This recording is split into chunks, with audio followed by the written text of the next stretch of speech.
Greene of Georgia. Pursuant to House Resolution 723, the gentlewoman from Georgia, Ms. Greene, and a member opposed, each will control 5 minutes.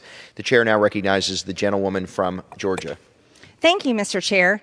My amendment will prohibit funding for the Uniting for Ukraine program. This is a streamlined categorical parole process that allows an unlimited number of illegal aliens into our country from Ukraine. There have been over 9 million illegal aliens who have invaded our country since Joe Biden took office. It's unprecedented. Just last month, over 300,000 illegals invaded our country, the most ever recorded in a single month. Over this past weekend, Border Patrol reported there were over 11,000 illegal alien encounters in just a 24-hour period. I deeply sympathize with the innocent people in Ukraine, especially since our government is forcing a proxy war there by funding and fueling a war instead of pushing peace in this country. However, America is facing our own war at our southern border, and we cannot stand to address every global crisis when our own house is not in order, yet safe. We cannot afford to violate our own immigration laws on behalf of a global crisis, especially a global crisis that the United States government is fueling and funding. The United States is fueling the war in Ukraine by sending tanks, ammunition, F-16s, and over 113 billion taxpayer dollars and counting, especially when the debate in Washington and the argument is about more money for Ukraine. The Uniting for Ukraine process grants mass categorical parole to these individuals, which is a complete violation of our own immigration laws. Parole is to be granted on a case-by-case basis as required by the law. Although many claim this specific process is granting parole on a case-by-case basis, based on a proven track record, this administration doesn't even know what case-by-case means. They just know mass migration into the United States. Joe Biden and Secretary Mayorkas continue to abuse our immigration laws and grant categorical parole for illegal aliens into our country. Secretary Mayorkas has already granted temporary legal status to 75,000 Ukrainians under the temporary protected status designation, which includes benefits such as work permits, social security numbers, and driver's license. This Uniting for Ukraine process has no numerical cap, which means an unlimited number of illegal aliens from Ukraine can come and displace American workers. Our country needs to put American citizens first for once. We need to win the war at the southern border that the Mexican cartels are waging on our country before granting parole to an unlimited number of individuals and allow them to remain here for an indefinite amount of time. Mr. Chair, I reserve. Members are reminded to refrain from engaging in personalities toward the president. For what purpose does the gentleman from Texas seek recognition? Mr. Chair, I claim the time in opposition. The gentleman is recognized for 5 minutes. I rise in strong opposition that prohibits funding for Uniting for Ukraine program. In life, we have to make a decision. Either we're for good or for evil. Either we're for democracy or we're for dictatorships.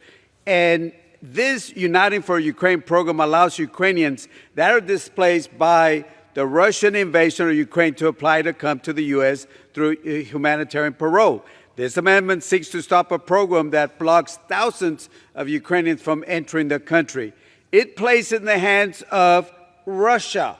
Russia, here again, an attempt to cut any support for Ukraine as they fight to defend the country from an illegal Russian invasion.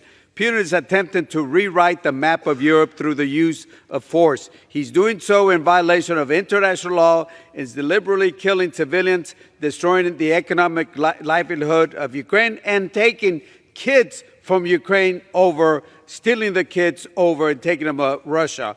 War crimes are being committed on a mass scale, and the United States and the democratic nations of the world must continue to strongly oppose him. And again, I remind members, this bill passed on June 21st, 2023. Here we are at 9:40 p.m., and we're going to be here till about 2, 3 o'clock in the morning. I don't mind working. My parents were migrant workers, and they worked hard. So we can work, and we'll stay here to whatever time. But the point I'm trying to make is that instead of looking at this bill on June 22nd, 2023, here we are a few days before the shutdown. And again, I remind, the last 5 shutdowns have been by Republican-controlled houses. This Saturday or this Sunday at 12:01, we will see probably the 6th Republican-controlled shutdown that we have. Again, we want to work with you. I want to work with my good friend, who's always in a good mood, Mr.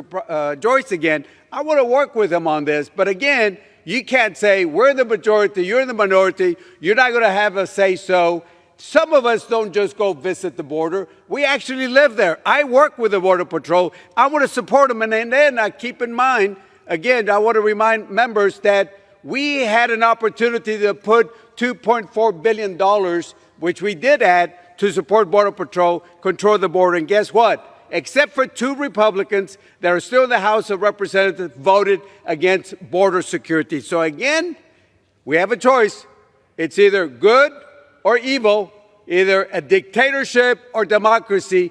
I stand for good, and I stand for democracy, and I ask members to vote against this amendment, and I yield back the balance of my time. The gentleman yields. The gentlewoman from Georgia is recognized. Mr. Chair, how much remaining time do I have?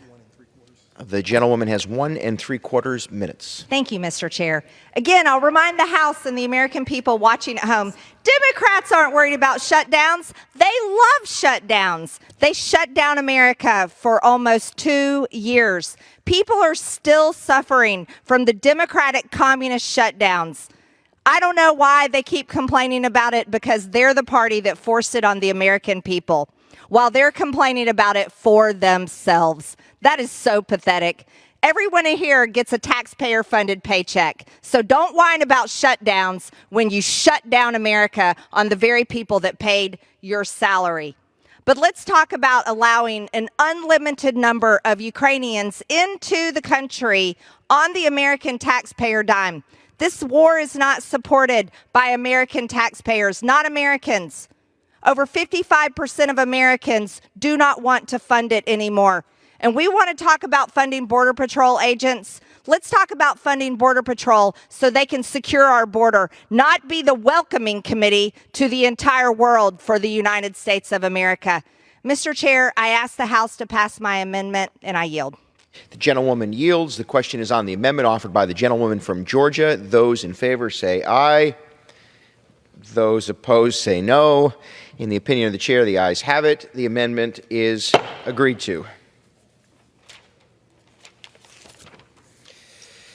It is now in order to consider amendment number 55, printed in Part B of House Report 118-216. For what purpose does the gentlewoman from Georgia seek recognition? Mr. Chair, I have an amendment at the desk. The clerk will designate the amendment. Amendment number 55, printed in Part B of House Report number 118-216,